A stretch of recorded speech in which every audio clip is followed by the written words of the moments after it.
ಮೋದಿಯ 10 ದುಶ್ಮನ್ ವಿಶೇಷ ಕಾರ್ಯಕ್ರಮಕ್ಕೆ ಸ್ವಾಗತ. ನಾನು ಸುಕನ್ಯಾ. 5 ವರ್ಷ ಅಬ್ಬರಿಸಿ ಬೊಬ್ಬಿರಿದವರ ಸೊಲ್ಲೆ ಇಲ್ಲ. ಮೋದಿ ಅಧಪತನಕ್ಕೆ ಪಣತೊಟ್ಟವರ ಸರ್ವಪತನ. ಮಹಾ ಗೆಲುವಿನಿಂದ ಹೌಹಾರಿದ ಪಾಕ್ ಮಾಡಿದ್ದೇನು? ಇದೇ ಹೊತ್ತಿನ ವಿಶೇಷ. ಮೋದಿಯ 10 ದುಶ್ಮನ್. ನರೇಂದ್ರ ಮೋದಿ ಮತ್ತೆ ಗೆದ್ದು ಬಂದಿದ್ದಾರೆ. ಇದು ಅಂತಿಂಥ ಗೆಲುವಲ್ಲ, ಐತಿಹಾಸಿಕ ಪ್ರಚಂಡ ಗೆಲುವು. ಈ ಗೆಲುವು ಮೋದಿ ಪತನಕ್ಕಾಗಿ ಪಣತೊಟ್ಟವರನ್ನೇ ಅಧಪತನಕ್ಕೆ ದೂಡಿದೆ. ಮೋದಿಗೆ ಸವಾಲು ಹಾಕಿ ಸೆಡ್ಡು ಹೊಡೆದವರು ಕೊಚ್ಚಿ ಹೋಗಿದ್ದಾರೆ. ಮೋದಿ ವಿರುದ್ಧ ಗುಡುಗಿ ಇದೀಗ ಸದ್ದಿಲ್ಲದೆ ಆಗಿರುವ ಆ 10 ಎದುರಾಳಿಗಳು ಯಾರು ಅನ್ನೋದನ್ನ ತೋರಿಸ್ತೀವಿ ನೋಡಿ.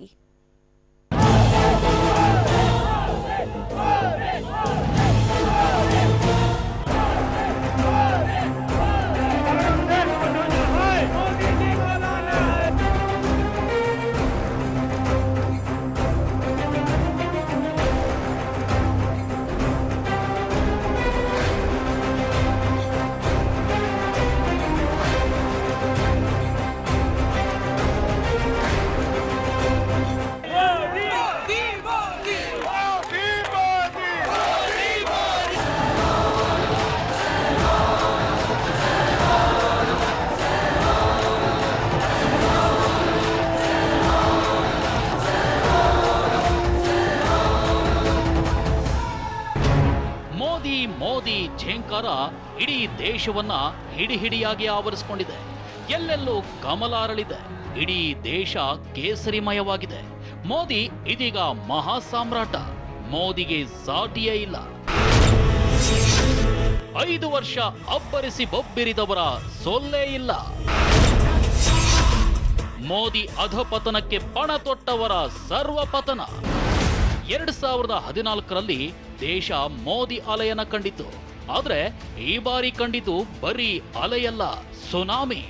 ಮೋದಿಯ ಪ್ರಖಂಡ ಸುನಾಮಿಗೆ ವಿಪಕ್ಷಗಳು ಕೊಚ್ಚಿ ಹೋಗಿವೆ. 5 ವರ್ಷಗಳಿಂದ ಮೋದಿಯ ವಿರುದ್ಧ ಅಬ್ಬರಿಸಿ ಬೊಬ್ಬಿರಿದವರ ಸೊಲ್ಲೆ ಅಡಗಿ ಹೋಗಿದೆ.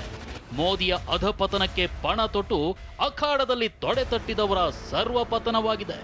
ಹೀಗೆ ಮೋದಿ ಸುನಾಮಿ ಅಲೆಯಲ್ಲಿ ಕೊಚ್ಚಿ ಹೋದ, ಸರ್ವಪತನ ಕಂಡ ಮೋದಿ ವೈರಿಗಳ ಕಥೆಯೇ ಮೋದಿಯ 10 ದುಶ್ಮನ್.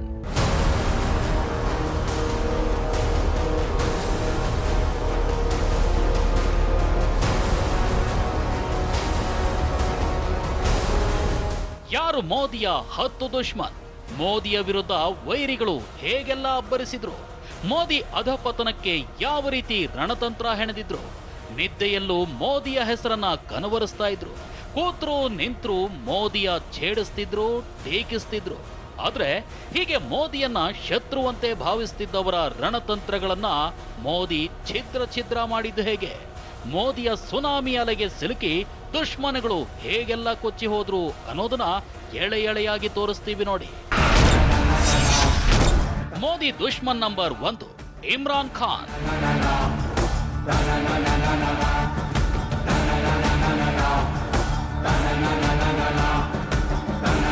ಇದರ್ ಮಾರೇಗ ತೋ ಉದರ್ ರೀಸೌಂಡ್ ಆಯಗ.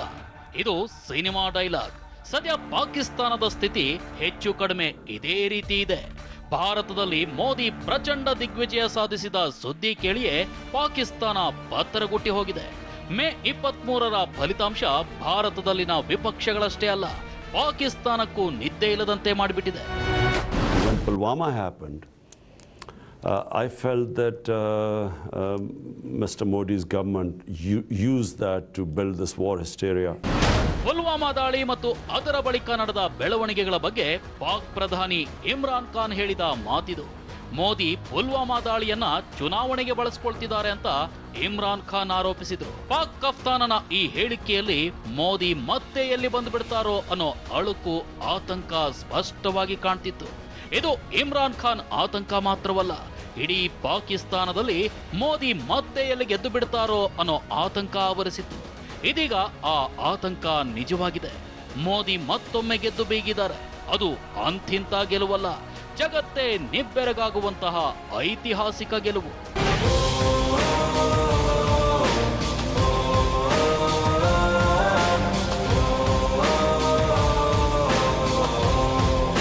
ಮೋದಿಯ ಈ ಗೆಲುವು ಪಾಕಿಸ್ತಾನದಲ್ಲೂ ಸದ್ದು ಮಾಡಿದೆ. ಪಾಕಿಸ್ತಾನದ ಮಾಧ್ಯಮಗಳು ಮೋದಿ ಗೆಲುವಿನ ಬಗ್ಗೆ ಬ್ರೇಕಿಂಗ್ ನ್ಯೂಸ್ ಹಾಕಿವೆ. ब्रेकिंग न्यूज देंगे आपको। भारतीय हाई कमिश्नर अजय बसारिया का कहना है कि भारत में साफ शफाफ इंतखाबात हुए। भारत में पहली मर्तबा एक ही जमात को दूसरी मुद्दत के लिए इक़्तिदार मिला है। करप्शन इल्जामात और झूठे दावे नजरअंदाज। भारतीय अवाम ने मुसलसल दूसरी बार मोदी को वजीर आजम मुंतखब कर लिया। ಭ್ರಷ್ಟಾಚಾರದ ಅವಮಾನ ಸುಳ್ಳು ಭರವಸೆಗಳ ನಡುವೆ ಮೋದಿಗೆ ಗೆಲುವು ನೀಡಿದ್ದಾರೆ. ಮೋದಿಯ ಗೆಲುವಿನ ಬಗ್ಗೆ ಪಾಕಿಸ್ತಾನ ಎಷ್ಟು ನರ್ವಸ್ ಆಗಿದೆ ಅನ್ನೋದಕ್ಕೆ ಪಾಕ್ ಮಾಧ್ಯಮಗಳ ಈ ವ್ಯಾಖ್ಯಾನವೇ ಸಾಕ್ಷಿ. ಹೌದು, ಮೋದಿಯ ಈ ಪ್ರಚಂಡ ದಿಗ್ವಿಜಯದಿಂದ ಪಾಕಿಸ್ತಾನ ನಡುಗಿ ಹೋಗಿದೆ. ಪಾಕಿಸ್ತಾನದಲ್ಲಿ ಭೀತಿ ಆವರಿಸಿದೆ. ಪಾಕಿಸ್ತಾನದ ನಾಯಕರು, ಪಾಕಿಸ್ತಾನ ಸಾಕಿ ಬೆಳೆಸ್ತಿರುವ ಉಗ್ರರಿಗೆ ನಡುಕ ಶುರುವಾಗಿದೆ. ಪಾಕಿಸ್ತಾನವನ್ನ ಮೋದಿ ಕನಸಿನಲ್ಲೂ ಕಾಡ್ತಿದ್ದಾರೆ. आतंकवादियों के अड्डों में घुसकर मारेंगे।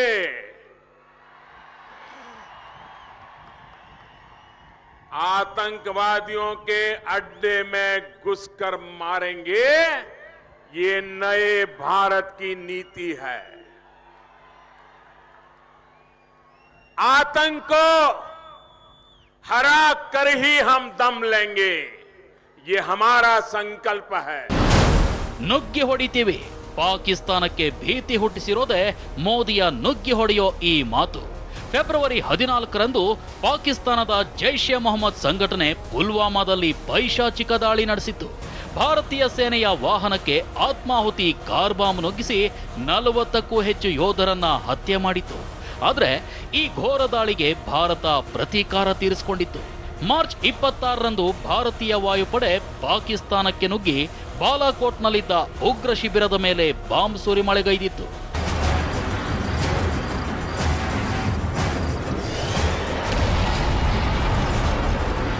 ಚುನಾವಣಾ ಪ್ರಚಾರದುದ್ದಕ್ಕೂ ಮೋದಿ ನುಗ್ಗಿ ಹೊಡಿತೀವಿ ಅಂತ ಅಬ್ಬರಿಸಿದ್ರು. ಪ್ರಚಾರದ ನಡುವೆ ವಿಂಗ್ ಕಮಾಂಡರ್ ಅಭಿನಂದನ್ ಬಿಡುಗಡೆಯ ರಹಸ್ಯ ಬಹಿರಂಗಪಡಿಸಿದ್ರು. ಬಾಲಾಕೋಟ್ ದಾಳಿ ನಡೆದ ಮರುದಿನ ಪಾಕ್ ಸೇನೆ ಭಾರತದ ವೀರಪುತ್ರ ಅಭಿನಂದನ್ ವಶಕ್ಕೆ ಪಡೆದಿತ್ತು. ಆ ಸಂದರ್ಭದಲ್ಲಿ ಅಭಿನಂದನ್ ಮೈ ಮುಟ್ಟಿದ್ರೆ ಹುಷಾರ್ ಅಂತ ಮೋದಿ ವಾರ್ನಿಂಗ್ ನೀಡಿದ್ರಂತೆ. फॉरेन सेक्रेटरी मगर प्रेस आप लीजिए और दुनिया के सामने इतना बता दीजिए कि हमारे पायलट को अगर जरा सा भी खरोच आई तो फिर बात बिगड़ जाएगी। और ये हमारा स्टेटमेंट बहुत पब्लिक स्टेटमेंट है। करीब 1 बजे मैंने दिया था, करीब 1 बजे दिया था। तो मैसेज वाज क्लियर कि हम क्या करने वाले हैं। ವಿಂಗ್ ಕಮಾಂಡರ್ ಅಭಿನಂದನ್ ಅವರನ್ನ 2 ದಿನದಲ್ಲಿ ಬಿಟ್ಟು ಕಳಿಸಿತ್ತು ಪಾಕಿಸ್ತಾನ. ಮೋದಿಯ ವಾರ್ನಿಂಗ್ಗೆ ಪಾಕಿಸ್ತಾನ ಬೆದರಿತ್ತು ಅನ್ನೋದಕ್ಕೆ ಇದಕ್ಕಿಂತ ಸಾಕ್ಷಿ ಬೇಕಾ? अभी अभी एक पायलट प्रोजेक्ट हो गया, अभी रियल करना है, पहले तो प्रैक्टिस थी। ಬಾಲಾಕೋಟ್ ದಾಳಿಯ ಬೆನ್ನಲ್ಲೇ ಮೋದಿ ಹೇಳಿದ ಮಾತಿದು. ಇದು ಪೈಲಟ್ ಪ್ರಾಜೆಕ್ಟ್, ನಿಜವಾದದ್ದು ಮಾಡಬೇಕಿದೆ ಅಂದಿದ್ರು. ಮೋದಿಯ ಈ ಮಾತಿನ ಮರ್ಮ ಪಾಕಿಸ್ತಾನವನ್ನ ಚಿಂತೆಗೆ ದೂಡಿತ್ತು. ಇದೀಗ ಮತ್ತೆ ಅಧಿಕಾರಕ್ಕೇರುತ್ತಿರುವ ಮೋದಿ ಮತ್ತೇನು ಮಾಡ್ತಾರೋ? ಮುಂದಿನ ದಿನಗಳಲ್ಲಿ ಮೋದಿಯಿಂದ ಮತ್ತೇನು ಕಾದಿದೆಯೋ ಅನ್ನೋ ಭಯದಲ್ಲಿ ಪಾಕ್ ನಡುಗಿ ಹೋಗಿದೆ. ಈ ಭಯದ ನಡುವೆಯೇ ಪಾಕಿಸ್ತಾನ ಅಣ್ವಸ್ತ್ರ ಕ್ಷಿಪಣಿ ಪರೀಕ್ಷೆ ನಡೆಸಿದೆ. 1500 ಕಿಲೋಮೀಟರ್ ಸಾಮರ್ಥ್ಯದ ಶಾಹಿನ್ 2 ಕ್ಷಿಪಣಿ ಪ್ರಯೋಗ ಯಶಸ್ವಿಯಾಗಿದೆ ಅಂತ ಪಾಕ್ ಸೇನೆ ಹೇಳಿದೆ.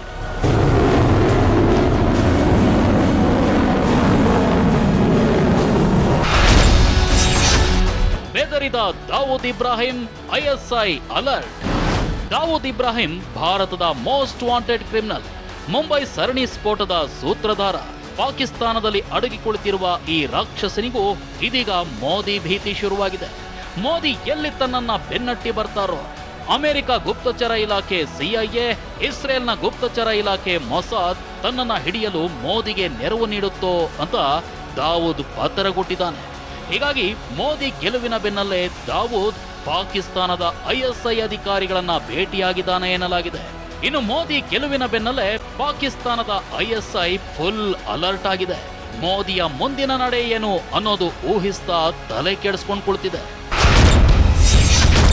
ಮೋದಿಯ ದುಶ್ಮನ್ ನಂಬರ್ 2 ರಾಹುಲ್ ಗಾಂಧಿ.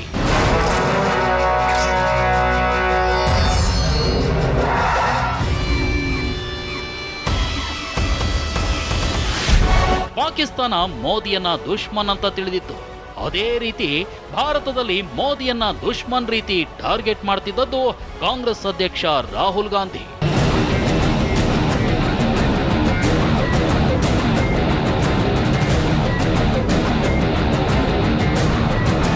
ಮೋದಿ ಪ್ರಧಾನಿ ಹುದ್ದೆ ಏರಿದ ದಿನದಿಂದಲೂ ರಾಹುಲ್ ಗಾಂಧಿ ಇನ್ನಿಲ್ಲದಂತೆ ಕಾಡಿದ್ರು. ಹೋದಲ್ಲಿ ಬಂದಲ್ಲಿ ಚೌಕಿದಾರ್ ಚೋರ್ ಹೇ ಅಂತ ಛೇಡಿಸಿದ್ರು. सूट बूट की सरकार ಅಂತ ಕುಹಕವಾಡಿದ್ರು. आपकी सरकार बड़े लोगों की सरकार है, सूट बूट की सरकार है.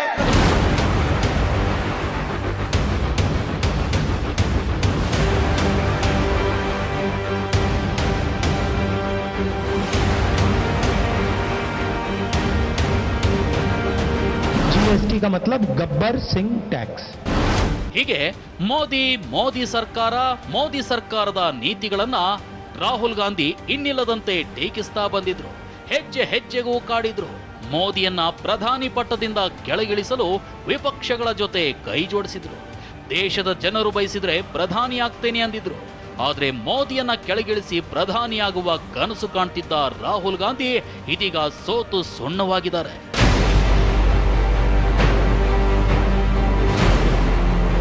ರಾಹುಲ್ ಗಾಂಧಿ ನೇತೃತ್ವದಲ್ಲಿ ಕಾಂಗ್ರೆಸ್ ಇಡೀ ದೇಶದಲ್ಲಿ ನೆಲ ಕಚ್ಚಿದೆ.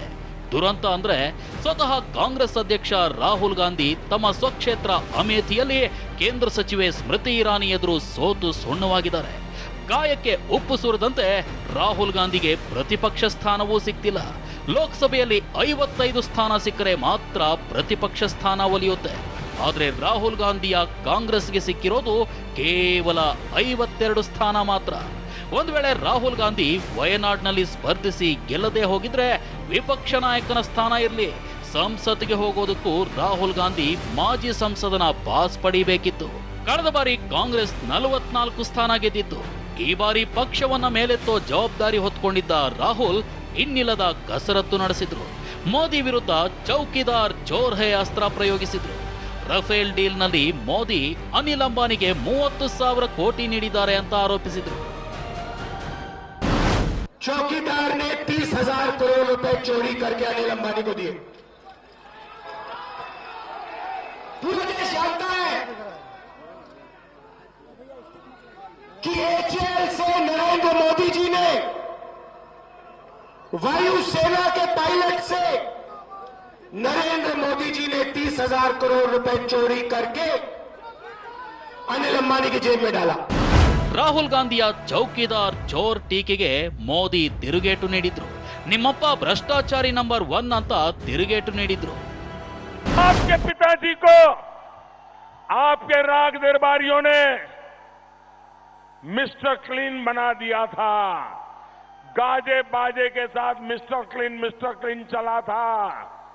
लेकिन देखते ही देखते भ्रष्टाचारी नंबर 1 के रूप में उनका जीवन काल समाप्त हो गया. ಹೀಗೆ ರಾಹುಲ್ ಮತ್ತು ಮೋದಿ ನಡುವೆ ಪ್ರಚಾರದುದ್ದಕ್ಕೂ ಭಾರಿ ವಾಗ್ಯುದ್ಧ ನಡೆದಿತ್ತು. ಆದ್ರೆ ರಾಹುಲ್ ಗಾಂಧಿ ಮೋದಿ ವಿರುದ್ಧ ಅಬ್ಬರಿಸ್ತಿದ್ರು. ಆದ್ರೆ ಇದು ಜನರ ಕಿವಿಗೆ ಬೀಳಲೇ ಇಲ್ಲ. ಇದೀಗ ಸ್ವತಃ ರಾಹುಲ್ ಸೋತಿದ್ದಾರೆ. ಕಾಂಗ್ರೆಸ್ನ ಹೀನಾಯ ಪ್ರದರ್ಶನದಿಂದ ವಿಪಕ್ಷ ನಾಯಕ ಸ್ಥಾನವೂ ಕೈತಪ್ಪಿದೆ. ರಾಹುಲ್ ಅಷ್ಟೇ ಅಲ್ಲ, ಕಾಂಗ್ರೆಸ್ನ ಹಿರಿಯ ಮುಖಂಡ ಖರ್ಗೆಗೂ ಪ್ರತಿಪಕ್ಷ ನಾಯಕ ಸ್ಥಾನ ಇಲ್ಲ. ಸೋಲಿಲ್ಲದ ಸರದಾರ ಖರ್ಗೆಗೂ ಮುಖಭಂಗ ಆಗಿದೆ. ಸಂಸತ್ತಿಗೆ ಮೊಟ್ಟ ಮೊದಲ ಬಾರಿ ಸ್ಪರ್ಧಿಸಿದ ಉಮೇಶ್ ಜಾಧವ್ ಮುಂದೆ ರಾಜ್ಯ ರಾಜಕೀಯದ ಅತಿ ದೊಡ್ಡ ನಾಯಕ, ದೇಶದ ರಾಜಕಾರಣದಲ್ಲಿ ಕಳೆದ 5 ವರ್ಷ ಅತಿ ಹೆಚ್ಚು ಹೆಸರು ಗಳಿಸಿದ ವಿಪಕ್ಷ ನಾಯಕ, ಕರ್ನಾಟಕ ದಲಿತ ಸಮುದಾಯದ ಕಣ್ಮಣಿ ಖರ್ಗೆ ಸೋತಿದ್ದಾರೆ. ಇದೇ ಮೊದಲ ಬಾರಿ ಲೋಕಸಭೆ ಚುನಾವಣೆಗೆ ಸ್ಪರ್ಧಿಸಿದ ತಮ್ಮ ಶಿಷ್ಯ ಜಾಧವ್ ಎದುರು ಸೋತಿರುವ ಖರ್ಗೆ ಮೋದಿಯನ್ನ ಅದೆಷ್ಟು ಬಾರಿ ಟೀಕಿಸಿದ್ರು, ಮೋದಿಯನ್ನ ಹಿಟ್ಲರ್ಗೆ ಹೋಲಿಸಿದ್ರು.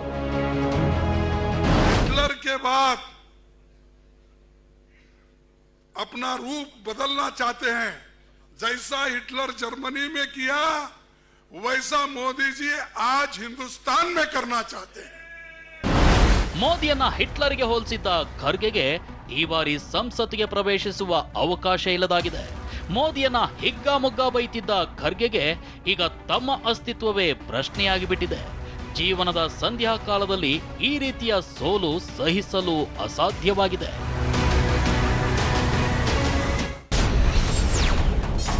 ಮೋದಿ ದುಶ್ಮನ್ ನಂಬರ್ 3 ಮಮತಾ ಬ್ಯಾನರ್ಜಿ. दीदी, ओ ममता दीदी,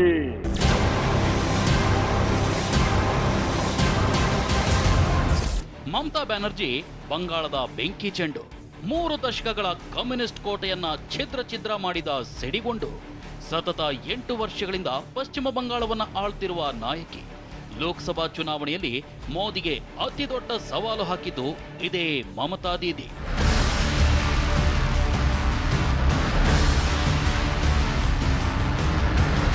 ಮೋದಿ ಮತ್ತು ಅಮಿತ್ ಶಾ ಜೋಡಿ ಬಂಗಾಳದಲ್ಲಿ ಕಮಲ ಅರಳಿಸಲು ಹೊರಟಿತು. ಶತಾಯಗತಾಯ ಬಂಗಾಳದಲ್ಲಿ ಕೇಸರಿ ಪತಾಕೆ ಹಾರಿಸಲೇಬೇಕು ಅಂತ ಪಣ ತೊಟ್ಟಿದ್ರು. ಆದರೆ ಮಮತಾ ಬ್ಯಾನರ್ಜಿ ಮೋದಿ ಅಮಿತ್ ಶಾಗೆ ಬಂಗಾಳದ ಅಗ್ನಿಮಯಿಯಾಗಿ ಕಾಡಿದ್ರು. ಮೋದಿ ವಿರುದ್ಧ ಬೆಂಕಿ ಉಗುಳಿದ್ರು.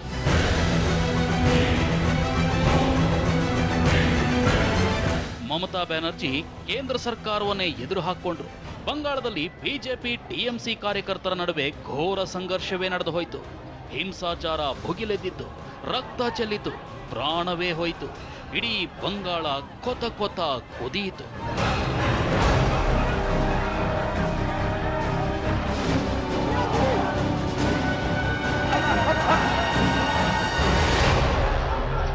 ಚುನಾವಣೆಯ ನಡುವೆ ಮೋದಿ ಅಕ್ಷಯ್ ಕುಮಾರ್ಗೆ ಸಂದರ್ಶನ ನೀಡಿದ್ರು. ಈ ಸಂದರ್ಶನದಲ್ಲಿ ಮಮತಾ ದೀದಿ ನನಗೆ ಕುರ್ತಾ ಮತ್ತು ಬಂಗಾಳದ ಸಿಹಿ ತಿನಿಸು ಕಳಿಸ್ತಾರೆ ಅಂತ ಹೇಳಿದ್ರು. ಇದಕ್ಕೆ ದೀದಿ ಕಲ್ಲಿನ ರಸಗುಲ್ಲಾದ ತಿರುಗೇಟು ನೀಡಿದ್ರು. ममता दीदी को पता चला तो वो भी साल में 1-2 बार मेरे लिए कुछ न कुछ बंगाली मिठाई जरूर भेज देती है.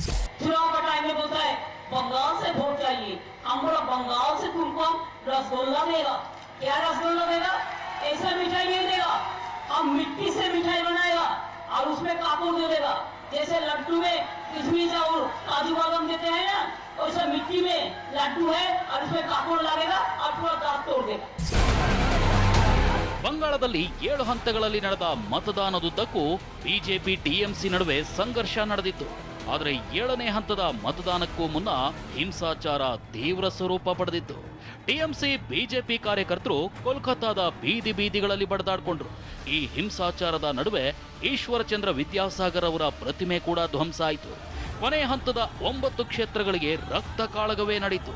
ಈ ರಕ್ತ ಕಾಳಗದಲ್ಲಿ 9ಕ್ಕೆ 9 ಕ್ಷೇತ್ರವನ್ನ ಮಮತಾ ಗೆದ್ದಿದ್ದಾರೆ. ಆದರೆ ಉಳಿದ 6 ಹಂತಗಳಲ್ಲಿ ಭಾರಿ ಹಿನ್ನಡೆ ಅನುಭವಿಸಿದ್ರು. 2014ರಲ್ಲಿ 2 ಸ್ಥಾನ ಗೆದ್ದಿದ್ದ ಬಿಜೆಪಿ ಈ ಬಾರಿ 18 ಸ್ಥಾನ ಗೆದ್ದಿದೆ. ಬಿಜೆಪಿಯ ಮತಗಳಿಕೆ 17% 40ಕ್ಕೆ ಜಿಗಿದಿದೆ.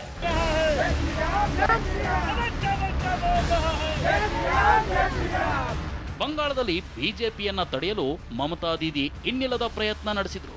ಬಿಜೆಪಿ ನಾಯಕರನ್ನ ಹೊರಗಿನವರು ಅಂತ ಮಮತಾ ಗುಡುಗಿದ್ರು.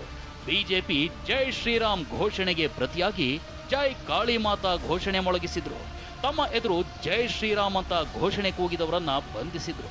ಇನ್ನು ತಮ್ಮ ಫೋಟೋಗೆ ಪ್ರಿಯಾಂಕಾ ಚೋಪ್ರಾ ಕೂದಲು ಫಿಕ್ಸ್ ಮಾಡಿದ ಬಿಜೆಪಿ ನಾಯಕಿಯನ್ನು ಬಂಧಿಸಿದ್ರು. ಇದರ ನಡುವೆಯೂ ಮೋದಿ ಬಂಗಾಳದಲ್ಲಿ ಜೈ ಶ್ರೀರಾಮ್ ಘೋಷಣೆ ಮೊಳಗಿಸಿದ್ರು.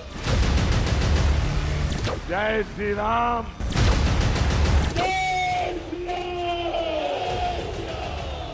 ಇಡೀ ಚುನಾವಣೆಯನ್ನ ಮೋದಿ ಮತ್ತು ಶಾ ಜೋಡಿ ಅತಿ ರೋಚಕವಾಗಿ ನಡೆಸಿತ್ತು. ದೀದಿ ಕೋಟೆಗೆ ಮುತ್ತಿಗೆ ಹಾಕಿತ್ತು. ಇನ್ನು ಪ್ರಚಾರದ ವೇಳೆ ಮೋದಿ ಟಿಎಂಸಿಯ 40 ಶಾಸಕರು ತನ್ನೊಂದಿಗೆ ಸಂಪರ್ಕದಲ್ಲಿದ್ದಾರೆ ಅಂತ ಹೇಳಿದ್ರು. और दीदी देख लेना, 23 तारीख को जब नतीजे आएंगे, चारों तरफ कमल खिलेगा, तो तुम्हारे विधायक भी आपको छोड़ करके भाग जाएंगे. दीदी देख लेना. आज भी दीदी तुम्हारे 40 विधायक मेरे संपर्क में है. आज भी. ಮೋದಿಯ ಮಾತು ಬಂಗಾಳ ರಾಜಕೀಯದಲ್ಲಿ ಕುತೂಹಲ ಕೆರಳಿಸಿದೆ. ಇನ್ನು ಮೋದಿಗೆ ಸೆಡ್ಡು ಹೊಡೆದಿದ್ದ ಮಮತಾ ಬ್ಯಾನರ್ಜಿ ಫಲಿತಾಂಶದ ಬೆನ್ನಲ್ಲೇ ರಾಜೀನಾಮೆ ನೀಡಲು ಮುಂದಾಗಿದ್ದಾರೆ. দোষে দুষ্ট, টাকার দোষে দুষ্ট ইলেকশনকে আমি অন্তত মেনে নিতে পারছি না. আমি দলকে আজকে মিটিং এর শুরুতেই আমি বলেছিলাম যে I don't want to continue as a chief minister, but I want to continue as a party president. কারণ পার্টিটা আমি নিজে তৈরি করেছি. চেয়ার আমি অনেকবার রিজাইন করে দিয়েছি. আপনারা জানেন রেল মিনিস্ট্রি আমি এক সেকেন্ডে ছেড়ে দিয়ে চলে এসেছি. I don't care that. Chair is nothing for me, but my party symbol matter for me. Modi ವಿರುದ್ಧ ಅಬ್ಬರಿಸಿದ್ದ ಮಮತಾ ಇದೀಗ ರಾಜೀನಾಮೆ ಮಾತಾಡಿದ್ದಾರೆ. ಆದ್ರೆ ಪಕ್ಷದ ನಾಯಕರು ರಾಜೀನಾಮೆ ನಿರ್ಧಾರದಿಂದ ಹಿಂದೆ ಸರಿಯುವಂತೆ ಮಮತಾ ದೀದಿ ಮನವೊಲಿಸಿದ್ದಾರೆ.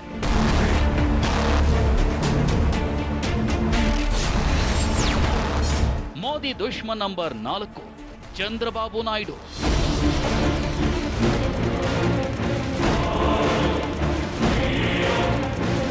ರಾಜಕೀಯದಲ್ಲಿ ಶತ್ರುಗಳು ಮಿತ್ರರಾಗ್ತಾರೆ, ಮಿತ್ರರು ಶತ್ರುಗಳಾಗ್ತಾರೆ. ಮೋದಿಗೆ ಮಿತ್ರರಾಗಿ ಶತ್ರುವಾಗಿ ಬದಲಾದ ನಾಯಕ ಅಂದ್ರೆ ಅದು ಚಂದ್ರಬಾಬು ನಾಯ್ಡು. ಚಂದ್ರಬಾಬು ನಾಯ್ಡು 5 ವರ್ಷಗಳ ಹಿಂದೆ ಮೋದಿಯ ಪರಮ ಮಿತ್ರ. ನಾಯ್ಡು ಮೋದಿ ಜೊತೆಯಾಗಿ ಸೇರಿ ಕಳೆದ ಚುನಾವಣೆಯ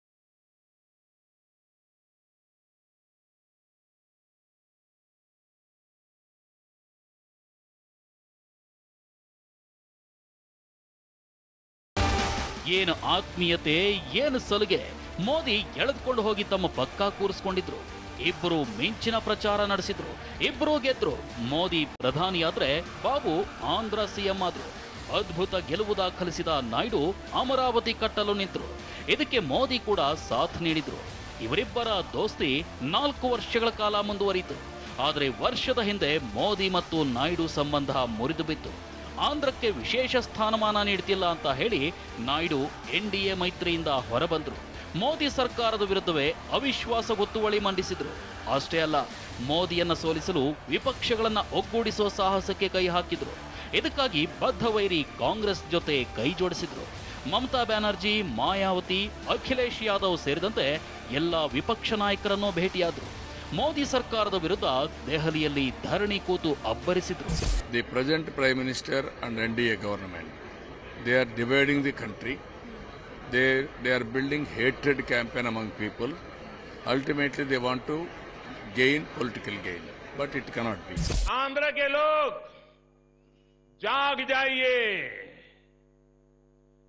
ये कल फोटो खिंचवाने के लिए दिल्ली जाने वाले, बड़ा हुजूम लेकर के जाने वाले हैं, पार्टी का बिगुल बजाने के लिए जाने वाले हैं. लेकिन भारतीय जनता पार्टी जैसे अपने कार्यकर्ताओं के पैसे से कार्यक्रम कर रही है, वो आंध्र की जनता की तिजोरी से पैसे निकाल करके जा रहे हैं. आंध्र ने इसका जवाब मांगना चाहिए. ಇದು ಮೋದಿ ಮತ್ತು ನಾಯ್ಡು ನಡುವೆ ನಡೆದ ಸಂಘರ್ಷ. ಮೋದಿ ವಿರುದ್ಧ ವಿಪಕ್ಷಗಳನ್ನ ಒಗ್ಗೂಡಿಸಿ ಕಿಂಗ್ ಮೇಕರ್ ಆಗಲು ಹೋಗಿದ್ದ ನಾಯ್ಡು ಇದೀಗ 0 ಆಗಿದ್ದಾರೆ. ಆಂಧ್ರದಲ್ಲಿ ನಾಯ್ಡು ಸರ್ಕಾರ ಪತನಗೊಂಡಿದೆ. ನಾಯ್ಡು ಪುತ್ರ ನಾರಾ ಲೋಕೇಶ್ ಕೂಡ ಸೋತು ಹೋಗಿದ್ದಾರೆ. ಆಂಧ್ರದಲ್ಲಿ ಅಧಿಕಾರವೂ ಇಲ್ಲ, ರಾಜಕೀಯವೂ ಮಾಡಲಾಗದ ಪರಿಸ್ಥಿತಿ ಬಂದ್ಬಿಟ್ಟಿದೆ. ತನ್ನ ಕುಟುಂಬದ, ತನ್ನ ಬೆಂಬಲಿಗರ ಭದ್ರತೆಯೇ ದೊಡ್ಡ ಆತಂಕವಾಗಿ ಕಾಡ್ತಿದೆ. ಆಂಧ್ರದಿಂದ ವಲಸೆ ಬಂದು ಹೈದರಾಬಾದ್ನಲ್ಲಿ ನೆಲೆಯೂರಿದ್ರೂ ಅಚ್ಚರಿಯಿಲ್ಲ. ಆಂಧ್ರ ಸ್ಟೈಲ್ ರಾಜಕೀಯ ಎಲ್ಲರಿಗೂ ಗೊತ್ತು. ಹೀಗೆ ಆಂಧ್ರದಲ್ಲಿ ಸದ್ಯಕ್ಕಂತೂ ಚಂದ್ರಬಾಬು ನಾಯ್ಡು ತಲೆ ಎತ್ತಿ ನಡೆಯೋದೇ ಕಷ್ಟ ಆಗ್ಬಿಟ್ಟಿದೆ. ಬಾಬು ಮೇಲೆ ಜಗನ್ ಪಡೆ ಏನ್ ಬೇಕಾದ್ರೂ ಮಾಡಬಹುದು ಅನ್ನೋ ಭೀತಿ ಎದುರಾಗಿದೆ.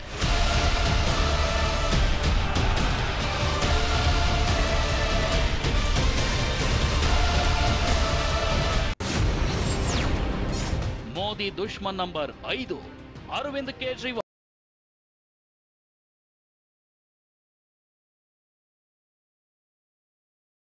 ನರೇಂದ್ರ ಮೋದಿಗೆ 2014ರ ಚುನಾವಣೆಯಿಂದಲೂ ಸೆಟ್ಟು ಹೊಡೆದ ನಾಯಕ ಅರವಿಂದ್ ಕೇಜ್ರಿವಾಲ್. ಈಗ ದೆಹಲಿ ಸಿಎಂ ಆಗಿರುವ ಅರವಿಂದ್ ಕೇಜ್ರಿವಾಲ್ ಕಳೆದ ಬಾರಿ ವಾರಾಣಸಿಯಿಂದ ಮೋದಿ ವಿರುದ್ಧ ಸ್ಪರ್ಧಿಸಿದ್ರು. ಮೋದಿಯನ್ನ ಸೋಲಿಸುವ ಪಣ ತೊಟ್ಟಿದ್ರು.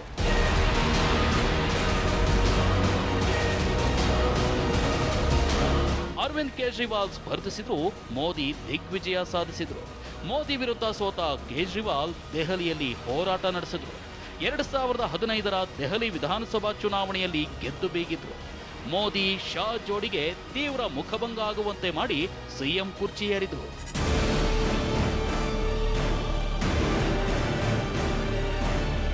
ದೆಹಲಿ ಮುಖ್ಯಮಂತ್ರಿ ಕೇಜ್ರಿವಾಲ್ ಈ ಬಾರಿ ಮೋದಿಯನ್ನ ಕೆಳಕ್ಕಿಳಿಸಲು ಪಣ ತೊಟ್ಟಿದ್ರು.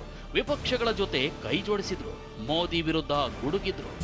लेकिन आज इतना बार जनसमूह देख के और स्टेज पे बैठे हुए इतनी पार्टियों के बड़े बड़े नेताओं को देख के आज मैं सुकून के साथ वापस जा रहा हूं कि मोदी और अमित शाह जाने वाले हैं, देश के अच्छे दिन आने वाले हैं. दिल्ली में नाकाम पंथियों का ये मॉडल स्थापित करने की गुनहगार नामपंथी कांग्रेस भी उतनी ही जिम्मेवार। ಮೋದಿಯನ್ನ ಪ್ರಧಾನಿ ಪಟ್ಟದಿಂದ ಕೆಳಗಿಳಿಸಲು ಹೋರಾಡಿದ್ದ ಕೇಜ್ರಿವಾಲ್ ಇದೀಗ ಸೋತು ಸುಣ್ಣವಾಗಿದ್ದಾರೆ. ದೆಹಲಿಯಲ್ಲಿ ಆಪ್ ಒಂದೇ ಒಂದು ಸ್ಥಾನ ಗೆಲ್ಲೋಕೆ ಸಾಧ್ಯವಾಗಿಲ್ಲ. ಇನ್ನು ಚುನಾವಣೆ ಬೆನ್ನಲ್ಲೇ ಕೇಜ್ರಿವಾಲ್ ತಮಗೆ ಜೀವ ಭಯ ಇದೆ ಅಂತಲೂ ಹೇಳ್ಕೊಂಡಿದ್ದಾರೆ. ಇದೀಗ ಚುನಾವಣೆಯ ಸೋಲು ಕೇಜ್ರಿವಾಲ್ರನ್ನ ಕಂಗೆಡಿಸಿಬಿಟ್ಟಿದೆ.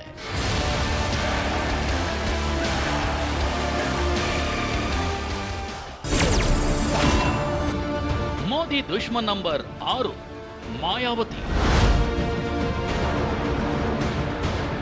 ಮಾಯಾವತಿ ದೇಶದ ಪರಮೋಚ್ಚ ದಲಿತ ನಾಯಕಿ. ಮೋದಿಯನ್ನ ಪ್ರಧಾನಿ ಪಟ್ಟದಿಂದ ಕೆಳಕ್ಕಿಳಿಸಲು ಮಾಯಾವತಿಯಿಂದ ಮಾತ್ರ ಸಾಧ್ಯ ಅನ್ನೋ ಮಾತು ಕೇಳಿಬಂದಿತ್ತು. ಹೀಗಾಗಿ ಎಲ್ಲರ ಚಿತ್ತ ಉತ್ತರ ಪ್ರದೇಶದ ರಾಜಕೀಯದತ್ತ ನೆಟ್ಟಿತ್ತು. ಮಾಯಾವತಿ ವಿಪಕ್ಷಗಳ ಒಗ್ಗಟ್ಟಿನ ಕೇಂದ್ರ ಬಿಂದುವಾಗಿದ್ರು.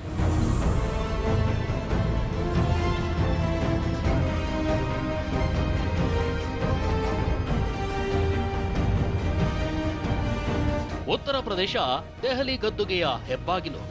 80 ಲೋಕಸಭಾ ಕ್ಷೇತ್ರಗಳನ್ನು ಹೊಂದಿರುವ ಯುಪಿ ಗೆದ್ದವರಿಗಷ್ಟೇ ಕೆಂಪು ಕೋಟೆ ಏರಲು ಸಾಧ್ಯ ಅನ್ನೋ ಮಾತಿದೆ. ಇಂಥ ಯುಪಿಯಲ್ಲಿ ಮಾಯಾವತಿ ಮತ್ತು ಅಖಿಲೇಶ್ ಒಂದಾಗಿದ್ರು. ಮೋದಿಯನ್ನ ಸೋಲಿಸಬೇಕು ಅನ್ನೋ ಒಂದೇ ಕಾರಣಕ್ಕೆ ಎಸ್ಪಿ ಬಿಎಸ್ಪಿ 25 ವರ್ಷಗಳ ಬದ್ಧ ವೈರತ್ವ ಮರೆತಿದ್ವು. ಆರ್ಎಲ್ಡಿ ಪಕ್ಷದ ಜೊತೆಯಾಗಿ ಮಹಾಗಠಬಂಧನ್ ರಚಿಸಿಕೊಂಡಿದ್ವು. ಈ ಮಹಾಗಠಬಂಧನ್ ಒಂದು ಹಂತದಲ್ಲಿ ಬಿಜೆಪಿಗೆ ನಡುಕ ಹುಟ್ಟಿಸಿದ್ದು ಸುಳ್ಳಲ್ಲ.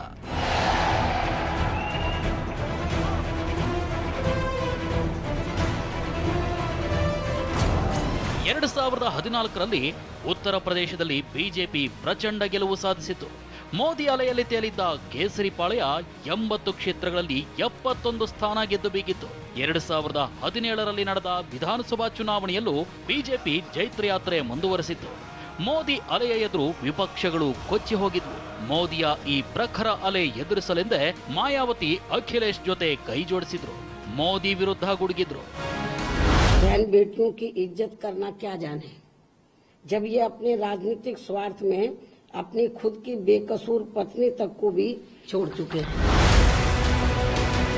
ಇದು ಮಾಯಾವತಿ ಅನ್ನೋ ಬೆಂಕಿ ಚೆಂಡು ಮೋದಿ ವಿರುದ್ಧ ಮಾಡಿದ ನೇರ ದಾಳಿ.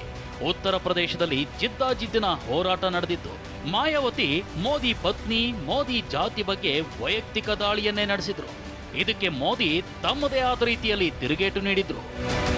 श्री मोदी अपने को जबरदस्ती पिछड़ा बताकर जातिवाद का खुलकर राजनीतिक स्वार्थ के लिए इस्तेमाल करते रहे हैं, ये भी सबको मालूम है. और अगर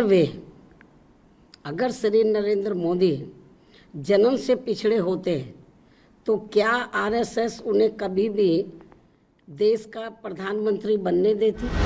देश को जब तक मेरे विरोधियों ने मुझे गाली नहीं दी तब तक पता ही नहीं था कि मेरी जात कौन सी है. लेकिन अब मैं बहन जी का आभारी हूं कि अब वो खुल करके मेरे पिछड़ेपन की चर्चा कर रहे हैं. आपके लिए पिछड़ी जाति में पैदा होना वो राजनीति का खेल होगा. मेरे लिए पिछड़ी जाति में पैदा होना मां भारती की सेवा करने का सौभाग्य है और कुछ नहीं. ಈ ಬಾರಿ ಉತ್ತರ ಪ್ರದೇಶದಲ್ಲಿ ಮೋದಿಗೆ ಮಹಾಗಠಬಂಧನ್ ತಡೆಯೊಡ್ಡುತ್ತೆ ಅನ್ನೋ ವಿಶ್ವಾಸದಲ್ಲಿ ಮಾಯಾವತಿ ಇದ್ರು. ಅತಂತ್ರ ಪರಿಸ್ಥಿತಿ ನಿರ್ಮಾಣವಾದ್ರೆ ಪ್ರಧಾನಿ ಪಟ್ಟಕ್ಕೇರುವ ತಯಾರಿಯನ್ನು ನಡೆಸಿದ್ರು. ಎಸ್ಪಿಯ ಯಾದವ್ ಅಲ್ಪಸಂಖ್ಯಾತ ವೋಟ್ ಬ್ಯಾಂಕ್, ಮಾಯಾವತಿಯ ದಲಿತ ವೋಟ್ ಬ್ಯಾಂಕ್ ಮೋದಿ ಲೆಕ್ಕಾಚಾರ ಬುಡಮೇಲು ಮಾಡುತ್ತೆ ಅಂತಲೇ ಅಂದಾಜಿಸಲಾಗಿತ್ತು. ಆದ್ರೆ ಮೋದಿಯ ಸುನಾಮಿ ವಿಪಕ್ಷಗಳನ್ನೇ ಕೊಚ್ಚಿ ಹಾಕಿದೆ. ಮಹಾಗಠಬಂಧನ್ ನಡುವೆಯೂ ಬಿಜೆಪಿ 62 ಸ್ಥಾನ ಗೆದ್ದು ಬೀಗಿದೆ. ಬದ್ಧ ವೈರಿಯ ಜೊತೆ ಕೈ ಜೋಡಿಸಿದ ಮಾಯಾವತಿ ಕೇವಲ 10 ಸ್ಥಾನಕ್ಕಷ್ಟೇ ಸೀಮಿತರಾಗಿದ್ದಾರೆ. ಮೋದಿಯನ್ನ ಕೆಳಗಿಳಿಸೋದಾಗಿ ಅಬ್ಬರಿಸಿದ್ದ ಮಾಯಾವತಿ ಇದೀಗ ಸೈಲೆಂಟ್ ಆಗ್ಬಿಟ್ಟಿದ್ದಾರೆ.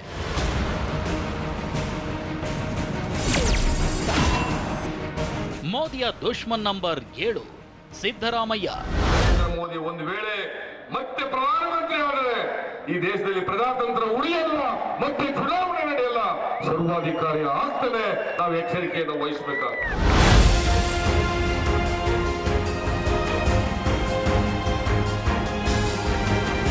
ಮೋದಿ ಪ್ರಧಾನಿಯಾದ್ರೆ ಸರ್ವಾಧಿಕಾರಿ ಆಗ್ತಾರೆ, ಪ್ರಜಾಪ್ರಭುತ್ವ ಉಳಿಯೋದಿಲ್ಲ.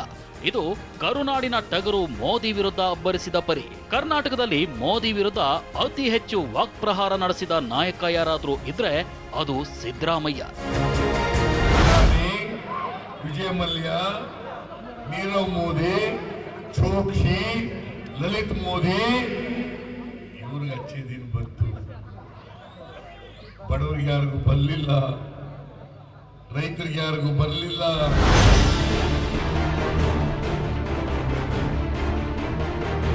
ಸಿದ್ದು ಮೋದಿ ನಡುವೆ ವಿಧಾನಸಭಾ ಚುನಾವಣೆಯಿಂದಲೂ ಜಿದ್ದಾಜಿದ್ದಿ ನಡ್ಕೊಂಡು ಬಂದಿದೆ. ಅಂದು ಮೋದಿ ಸಿದ್ದರಾಮಯ್ಯ ಸರ್ಕಾರವನ್ನ 10% ಸರ್ಕಾರ ಅಂದಿದ್ರು. कि कर्नाटक की कांग्रेस सरकार की पहचान 10% सरकार 10% की तरह होती है और 10% का चढ़ावा दिए बिना यहां कोई काम संभव नहीं होता है.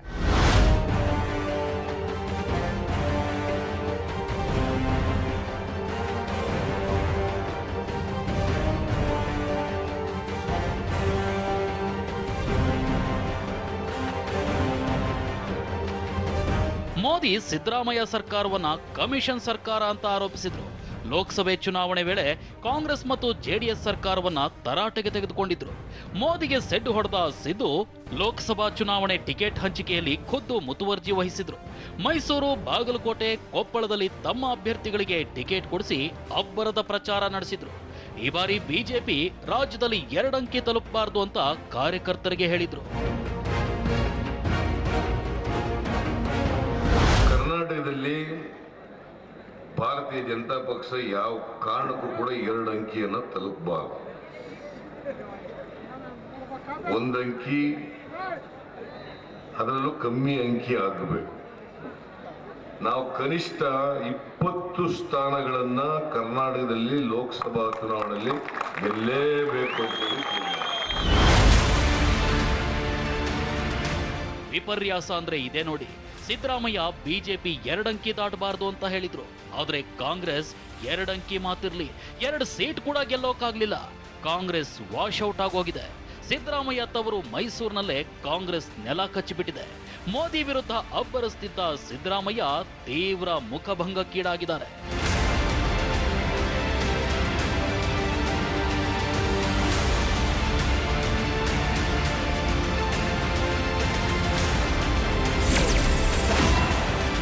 ಮೋದಿ ದುಶ್ಮನ್ number 8 Navjot Singh Siddu.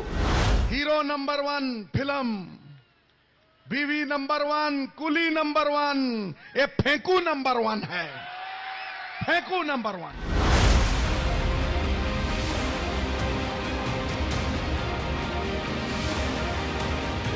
Sixer Sidhu. Cricket ಅಂಗಳದಲ್ಲಿ ಸಿಕ್ಸರ್ ಮೇಲೆ ಸಿಕ್ಸರ್ ಸಿಡಿಸುತ್ತಿದ್ದ ಸಿದ್ದು ಚುನಾವಣಾ ಅಖಾಡದಲ್ಲಿ ಮೋದಿ ವಿರುದ್ಧ ಅಬ್ಬರಿಸಿದ್ರು. ಉತ್ತರ ಭಾರತದ ಉದ್ದಗಲಕ್ಕೂ ಪ್ರಚಾರ ನಡೆಸಿದ್ದ ಸಿದ್ದು ಮೋದಿ ಮತ್ತು ಬಿಜೆಪಿ ವಿರುದ್ಧ ಟೀಕಾಸ್ತ್ರಗಳ ಸುರಿಮಳೆಗೈದಿದ್ರು.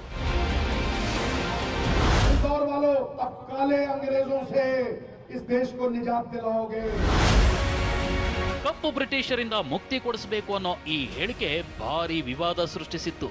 ಇದೊಂದೇ ಅಲ್ಲ, ಸಿದ್ದು ಹಲವು ಹೇಳಿಕೆಗಳು ವಿವಾದದ ಕಿಡಿ ಹೊತ್ತಿಸಿದ್ವು. ಕ್ರಿಕೆಟಿಗರಾದ ಸಿದ್ದು ಮೋದಿ ವಿರುದ್ಧ ಕ್ರಿಕೆಟ್ ಭಾಷೆಯಲ್ಲೇ ಟೀಕಿಸಲು ಹೋಗಿ ಎಡವಟ್ಟು ಮಾಡಿದ್ರು.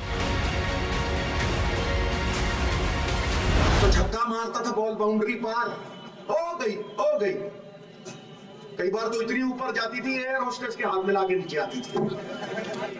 लेकिन तुम भोपाल वालों मुझसे तगड़े हो, ऐसा छक्का मारो कि मोदी को हिंदुस्तान के बाहर मारो. एक बयान बहादुर मुफट ने यहां आकर कहा है कि मोदी को ऐसा छक्का मारो कि सीमा पार मरे. ये कांग्रेस के नेता का बयान है. सोचिए, कांग्रेस वालों को आपके मोदी से इतनी नफरत हो गई है, इतनी नफरत हो गई है कि वो मोदी को मारने तक के सपने देखने लगे।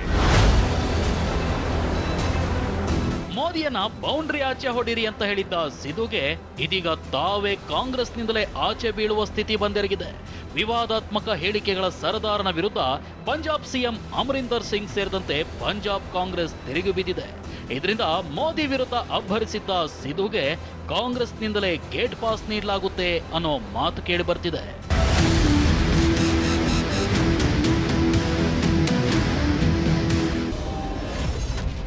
मोदी दुश्मन नंबर 9 दिग्विजय सिंह। उनका सीना नापा किसने है? लगता तो नहीं है। ಇದು ಪ್ರಧಾನಿ ಮೋದಿಗೆ ದಿಗ್ಗಿರಾಜ ನೀಡಿದ ಪಂಚ್. ಮಧ್ಯಪ್ರದೇಶದ ಮಾಜಿ ಮುಖ್ಯಮಂತ್ರಿ ಕಾಂಗ್ರೆಸ್ನ ಹಿರಿಯ ನಾಯಕ ದಿಗ್ವಿಜಯ್ ಸಿಂಗ್ ಮೋದಿಯ ಕಟ್ಟ ಟೀಕಾಕಾರರು. ಸದಾ ಮೋದಿ ವಿರುದ್ಧ ಟೀಕಾಸ್ತ್ರ ಪ್ರಯೋಗಿಸುವ ನಾಯಕ. ಈ ಬಾರಿ ದಿಗ್ವಿಜಯ್ ಸಿಂಗ್ ಮಧ್ಯಪ್ರದೇಶದ ಬಿಜೆಪಿ ಭದ್ರಕೋಟೆ ಭೋಪಾಲ್ನಲ್ಲಿ ಸ್ಪರ್ಧಿಸಿದ್ರು. ಇಲ್ಲಿ ದಿಗ್ವಿಜಯ್ ಸಿಂಗ್ಗೆ ಎದುರಾಳಿಯಾಗಿದ್ದದ್ದು ಪ್ರಜ್ಞಾ ಸಿಂಗ್ ಠಾಕೂರ್.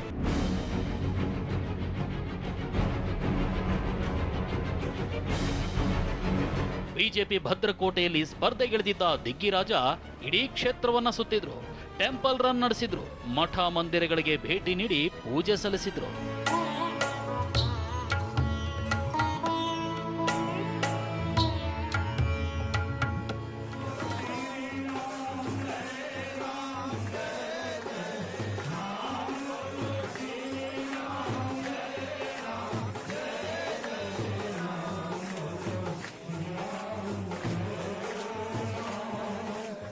ದಿಗ್ವಿಜಯ್ ಸಿಂಗ್ ಗೆಲುವಿಗಾಗಿ ಮಧ್ಯಪ್ರದೇಶದ ಮಾಜಿ ಮಂತ್ರಿ ಕಂಪ್ಯೂಟರ್ ಬಾಬಾ ವಿಶೇಷ ಹೋಮ ಹವನ ನಡೆಸಿದ್ರು.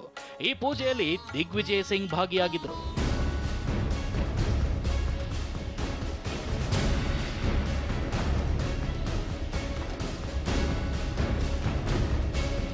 ದಿಗ್ವಿಜಯ್ ಸಿಂಗ್ ಇಳಿ ವಯಸ್ಸಿನಲ್ಲಿ ಮಿಂಚಿನ ಪ್ರಚಾರ ನಡೆಸಿದ್ರು. ಪಾದಯಾತ್ರೆ ನಡೆಸಿದ್ರು. ಮೋದಿ ಮತ್ತು ಮೋದಿ ಸರ್ಕಾರದ ನೀತಿಗಳನ್ನ ಕಟುವಾಗಿ ಟೀಕಿಸಿದ್ರು. ಮೋದಿ ಟೀಕೆ ವೇಳೆ ಯುವಕನೊಬ್ಬ ದಿಗ್ವಿಜಯ್ ಸಿಂಗ್ಗೆ ಸರ್ಜಿಕಲ್ ಸ್ಟ್ರೈಕ್ ಶಾಕ್ ಕೊಟ್ಟಿದ್ದ. जिसके खाते में 15 लाख रुपए आ गए वो हाथ उठा दे। तुम्हारे खाते में आ गए? आ जाओ इधर आ जाओ, अकाउंट नंबर ले आओ तुम्हारा, हम तुम्हारा नागरिक अभिनंदन करेंगे, तुम्हारे खाते में 15 लाख रुपए आ गए। आ जाओ बेटा इधर आ जाओ। तेरे खाते में मोदी जी ने 15 लाख रुपए भिजवा दिए। बोलो। सर्जिकल स्ट्राइक करके मोदी जी ने आतंकवादियों को मारा। अरे 15 लाख रुपए आए कि नहीं आए? ಪ್ರಚಾರದುದ್ದಕ್ಕೂ ಇಂಥ ಅಡೆತಡೆ ಬಂದರೂ ದಿಗ್ವಿಜಯ್ ಸಿಂಗ್ ಎದೆಗುಂದಲಿಲ್ಲ. ಮೋದಿ ವಿರುದ್ಧ ಟೀಕಾಸ್ತ್ರ ನಿಲ್ಲಿಸಲಿಲ್ಲ. ಆದ್ರೆ ಮೋದಿಯನ್ನ ಟೀಕೆ ಮಾಡ್ತಿದ್ದ ದಿಗ್ವಿಜಯ್ ಸಿಂಗ್ ಮೋದಿ ಕೈಗೆ ಒಂದು ಅಸ್ತ್ರ ಕೊಟ್ಟಿದ್ರು. ಅದೇನು ಅಂತ ನೋಡಿ. मैं खुद अहमदाबाद गया था वोट डालने के लिए। देश के राष्ट्रपति उपराष्ट्रपति वोट डालने के लिए कतार में खड़े थे और दिग्गी राजा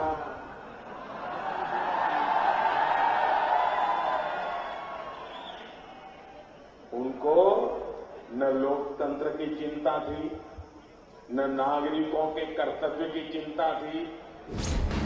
ತಮ್ಮ ಕ್ಷೇತ್ರದಲ್ಲಿ ಬ್ಯುಸಿಯಾಗಿದ್ದ ದಿಗ್ವಿಜಯ್ ಸಿಂಗ್ ಮತದಾನದ ದಿನ ಮತ ಹಾಕಿರ್ಲಿಲ್ಲ. ಇದನ್ನೇ ಮೋದಿ ಕುಟುಕಿದ್ರು. ಮತ ಹಾಕದ ದಿಗ್ವಿಜಯ್ ಸಿಂಗ್ಗೆ ತಾವ್ಯಾಕೆ ಮತ ಹಾಕಬೇಕು ಅಂತ ಜನ ಅಂದುಕೊಂಡ್ರೋ ಏನೋ. ಪ್ರಜ್ಞಾ ಸಿಂಗ್ ಠಾಕೂರ್ ಎದುರು ದಿಗ್ವಿಜಯ್ ಸಿಂಗ್ ಸೋತಿದ್ದಾರೆ. ಇಳಿ ವಯಸ್ಸಿನಲ್ಲಿ ಎದುರಾದ ಈ ಸೋಲು ದಿಗ್ವಿಜಯ್ ಸಿಂಗ್ಗೆ ಭಾರಿ ಆಘಾತ ನೀಡಿದೆ.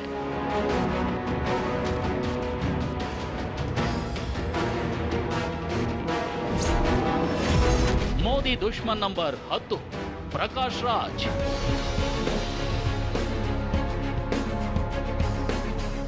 ಪ್ರಕಾಶ್ ರಾಜ್ ಬಹುಭಾಷಾ ನಟ, ರಾಷ್ಟ್ರೀಯ ಮಟ್ಟದಲ್ಲಿ ಹೆಸರು ಮಾಡಿದ ಕಲಾವಿದ. ಆದ್ರೆ ನಟನೆಯ ಜೊತೆಗೆ ಮೋದಿ ಟೀಕೆಯಿಂದಲೂ ಸದ್ದು ಮಾಡಿದವರು. ಸಾಮಾಜಿಕ ಜಾಲತಾಣಗಳಲ್ಲಿ ಮೋದಿ ವಿರುದ್ಧ ಟೀಕಾಸ್ತ್ರ ಪ್ರಯೋಗಿಸುತ್ತಲೇ ಬಂದಿದ್ರು. ಜಸ್ಟ್ ಆಸ್ಕಿಂಗ್ ಹೆಸರಿನಲ್ಲಿ ಮೋದಿ ಸರ್ಕಾರವನ್ನ ತರಾಟೆಗೆ ತೆಗೆದುಕೊಂಡಿದ್ರು. ಮೋದಿ ತಮಗಿಂತಲೂ ಉತ್ತಮ ನಟ ಅಂತ ಹೇಳಿ ವಿವಾದ ಸೃಷ್ಟಿಸಿದ್ರು. ಈ ಬಾರಿ ಪ್ರಕಾಶ್ ರಾಜ್ ನೇರವಾಗಿ ಅಖಾಡಕ್ಕಿಳಿದಿದ್ರು. ಬೆಂಗಳೂರು ಕೇಂದ್ರದಿಂದ ಪಕ್ಷೇತರ ಅಭ್ಯರ್ಥಿಯಾಗಿ ಸ್ಪರ್ಧಿಸಿದ್ರು.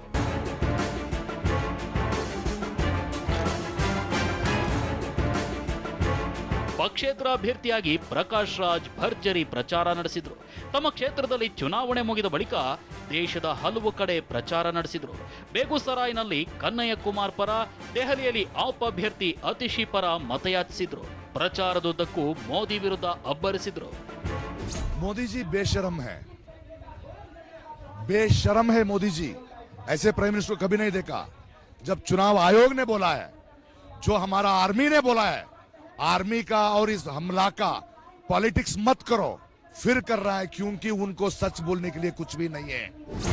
ಹೀಗೆ ಪ್ರಚಾರದುದ್ದಕ್ಕೂ ಮೋದಿ ವಿರುದ್ಧ ಗುಡುಗಿದ್ದ ಪ್ರಕಾಶ್ ರಾಜ್ ಚುನಾವಣೆಯಲ್ಲಿ ಸೋಲನುಭವಿಸಿದ್ದಾರೆ. ಬೆಂಗಳೂರು ಕೇಂದ್ರ ಕ್ಷೇತ್ರದಲ್ಲಿ 28,000 ಮತ ಪಡೆದ ಪ್ರಕಾಶ್ ರಾಜ್ ಠೇವಣಿ ಕಳೆದುಕೊಂಡಿದ್ದಾರೆ. ಸದಾ ಮೋದಿ ವಿರುದ್ಧ ಧ್ವನಿ ಎತ್ತುತ್ತಿದ್ದ ಪ್ರಕಾಶ್ ರಾಜ್ ಘೋರ ಪರಾಭವ ಅನುಭವಿಸಿದ್ದಾರೆ.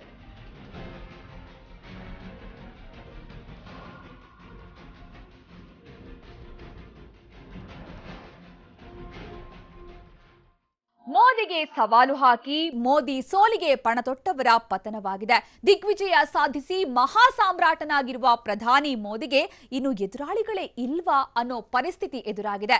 ಇದೇ ಹೊತ್ತಿನ ವಿಶೇಷ. ನಿರಂತರ ಸುದ್ದಿಗಾಗಿ ನೋಡ್ತಾ ಇರಿ TV9.